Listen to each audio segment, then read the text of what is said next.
السلام علیکم ورحمۃ اللہ وبرکاتہ۔ تجوید القرآن کے تعلق سے میں نے وعدہ کیا تھا نسواں میں زیر تعلیم بچیوں سے کہ 15 دنوں کی چھٹی ہو رہی ہے۔ انشاءاللہ ان 15 دنوں کے اندر تجوید کے تعلق سے کچھ سبق میں ڈالتا رہوں گا۔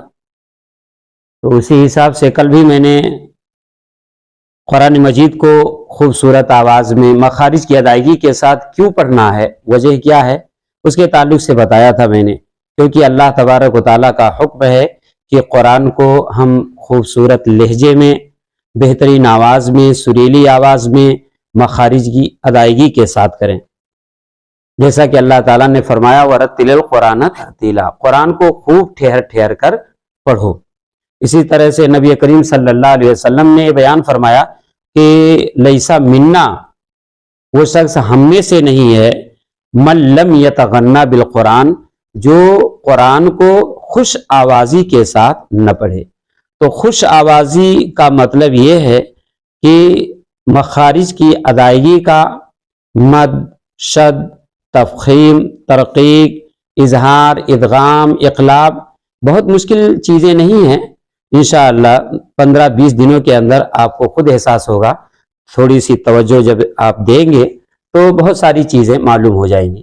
آج کے سبق میں مجھے یہ بتانا ہے کہ تجوید کا لفظی معنی کیا ہے۔ جیسے تجوید القرآن، قرآن کو بنا سنوار کر کے پڑھنا، جودہ یجود سے تجوید یہ باب تفعیل کا مصدر ہے، جس کے معنی ہوتے ہیں سنوارنا، عمدہ بنانا، خوبصورتی پیدا کرنا۔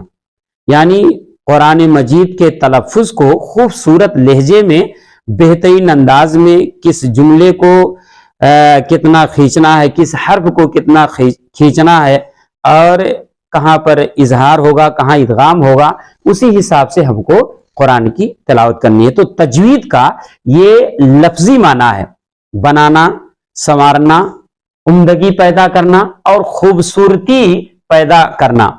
اسی طرح سے اصطلاحی تعریف تجوید کی یہ ہے تمام حروف تہجی کو، تمام حروف یہ حرف کی جمع ہے، حرف ایک حرف، جیسے الف ایک حرف ہے، با ایک حرف ہے، تا ایک حرف ہے، سا ایک حرف ہے، یعنی الف سے لے کر کے یا تک تمام حروف ایک ایک حرف جب بولے جائیں گے تو حرف ہوگا، اور سب کو ایک ساتھ بولے جائیں گے تو حروف کہلائیں گے۔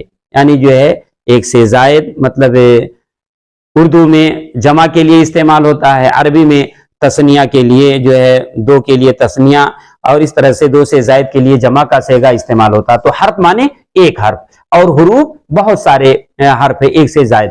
تو اصطلاحی تعریف یہ ہے کہ تمام حروف تہجی کو اس کے مخارج اور صفات لازمہ و عارضہ کے ساتھ ادا کرنا۔ کون سا حرف کہاں سے نکلتا ہے، جیسے جیم کہاں سے نکلتا ہے، شین کہاں سے نکلتا ہے، اسی طرح سے ضاد کہاں سے نکلتا ہے، مطلب ہر ایک حرف کے نکلنے کی الگ الگ جگہیں ہیں۔ ان جگہوں سے اگر حروف کو ادا کریں گے تب معنی کے اندر معنویت برقرار رہے گی، ورنہ معنی کچھ کا کچھ ہو جائے گا۔ مثال کے طور پر قل هو اللہ احد، قل یہ قاف سے ہے، تو قالا یقولو سے قل یہ امر کا صیغہ ہے، یعنی کہو اللہ ایک ہے، قل۔ اور اگر اسی قل کو کل پڑھو گے، کل جس کو تم چھوٹا کاف کہتے ہیں، کل کہیں گے تو اس کا مطلب ہوگا کہ کھاؤ وہ اللہ ایک ہے۔ آپ نے دیکھا اسی طرح سے نصر کے معنی ہوتے ہیں مدد کرنا، اور نصر سین سے اس کے معنی ہوتے ہیں گدھ۔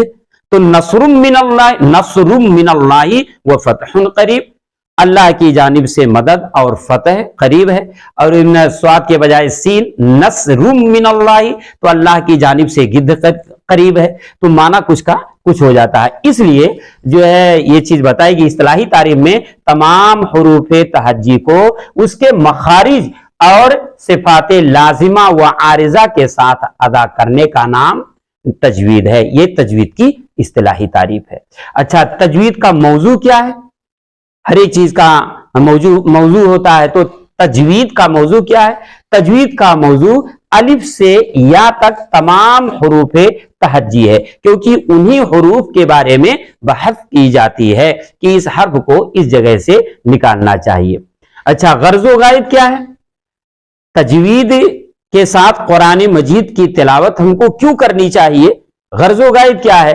تو تمام حروف تہجی کو ان کے مخارج کے ساتھ ادا کرنا۔ تجوید کے پیچھے جو مقصد ہے، کیوں بنا سنوار کر کے ہم کو پڑھنا ہے، تجوید کی ضرورت کیا ہے، غرض و غائب کیا ہے، مقصد کیا ہے؟ تو جو ہے مقصد یہی ہے کہ جتنے حروف ہیں تمام حروف تہجی کو ان کے مخارج سے ادا کرنا، یہی جو ہے غرض و غائب ہے۔ چلو، یہ غرض و غائب بات سمجھ میں آ گئی۔ تو فائدہ کیا ہے اگر ہم تجوید کے ساتھ قرآن کی تلاوت کریں گے؟ تو فائدہ کیا ہے؟ فائدہ جو ہے اللہ کی رضا حاصل کرنا۔ ہم تجوید کے ساتھ قرآن کی تلاوت کریں گے تو اللہ تبارک و تعالیٰ کی رضا حاصل ہوگی۔ کیوں؟ اللہ تبارک و تعالیٰ نے حکم دیا ہے وَرَتِّلِ الْقُرْآنَ ترتیلا۔ اسی طرح سے نبی کریم صلی اللہ علیہ وسلم نے بھی یہی حکم دیا ہے کہ زَيِّنُوا الْقُرْآنَ بِأَصْوَاتِكُمْ، کہ اپنی آوازوں کے ذریعے سے قرآن کو زینت بخشو۔ ظاہر سی بات ہے، اللہ کا حکم ماننا، نبی کریم صلی اللہ علیہ وسلم کا حکم ماننا ایک مومن کی پہچان ہے۔ وَأَطِيعُوا اللَّهَ وَرَسُولَهُ إِن كُنتُم مُؤْمِنِينَ، صرف نماز روزے کے معاملات میں یہ محدود نہیں ہے، بلکہ ہر ایک کام کے سلسلے میں ہمیں اللہ کے حکم پر، نبی کریم صلی اللہ علیہ وسلم کی سنت پر عمل کرنا ہوگا۔ تو اسی میں سے یہ حکم بھی ہے اللہ کا کہ قرآن مجید کو مخارج کی ادائیگی کے ساتھ پڑھا کرو، قرآن کی تلاوت میں تجوید کا لحاظ رکھا کرو اور خوب ٹھہر ٹھہر کر کے ہم کو پڑھنا ہے۔ تو اس طرح سے اس کے بارے میں یہ بھی جانتے چلیے کہ جو ہے اس کا حکم کس کے لیے ہے۔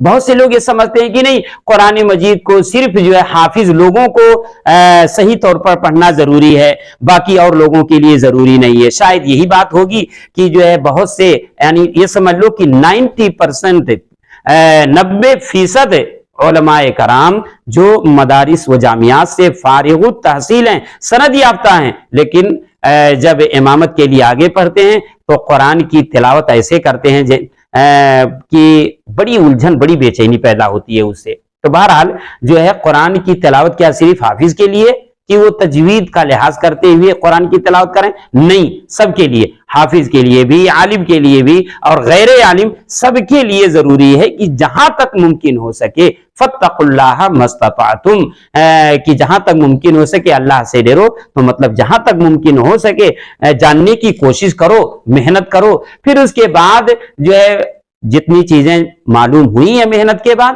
عمل کرو، اسی حساب سے پڑھو۔ جو محنت کے باوجود بھی آپ نہیں جان سکے ہیں تو اس کے بارے میں اللہ تبارک و تعالیٰ گرفت نہیں کرے گا۔